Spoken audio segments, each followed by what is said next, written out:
वाल्मीकि रामायण में श्री राम और माता सीता के मिलन का प्रसंग अत्यंत मनोरम और प्रेरणादायक है। ये कहानी न केवल प्रेम का आदर्श रूप प्रस्तुत करती है, बल्कि त्याग, समर्पण और दैवीय संयम का भी प्रतीक है। मिथिला के राजा जनक की पुत्री सीता और अयोध्या के राजकुमार राम का यह मिलन केवल एक मानव प्रेम की कहानी नहीं है, बल्कि एक आध्यात्मिक यात्रा का भी प्रतीक है।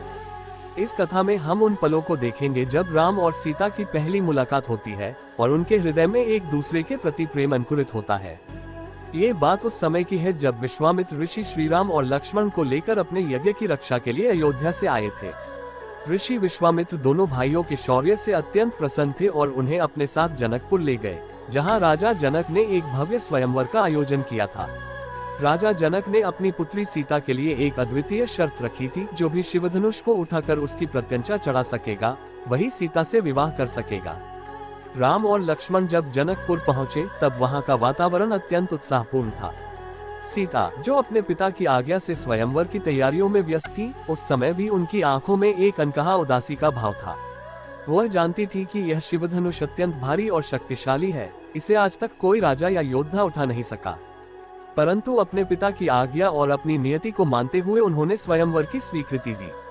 स्वयंवर के दिन सीता और राम का पहली बार एक दूसरे से सामना होता है। सीता ने जब राम को पहली बार देखा तो उनके हृदय में एक अजीब सी भावना जागी। राम की गंभीरता, सरलता और दिव्य आभा ने उनके हृदय को छू लिया। राम भी सीता की कोमलता, सादगी और तेजस्विता को देखकर मंत्रमुग्ध हो गए।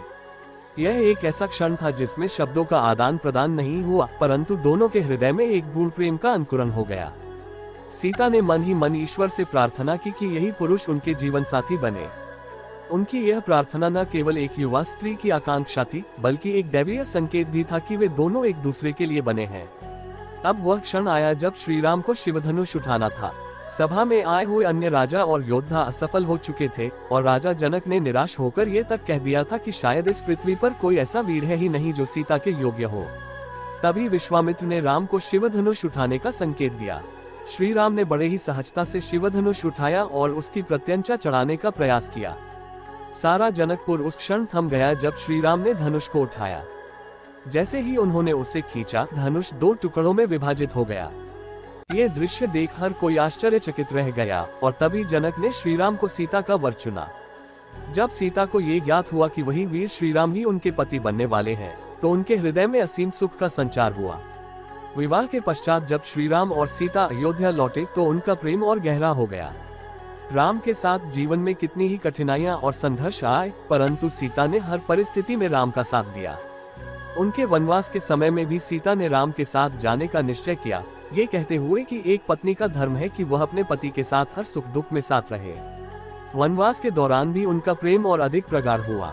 चाहे वह राम का लक्ष्मण रेखा बनाकर सीता की रक्षा करना हो या सीता का रावण के वचनों को ठुकरा कर राम के प्रति अपनी निष्ठा को सिद्ध करना हो, हर अवसर पर उनके प्रेम और विश्वास की गहराई सामने आती है।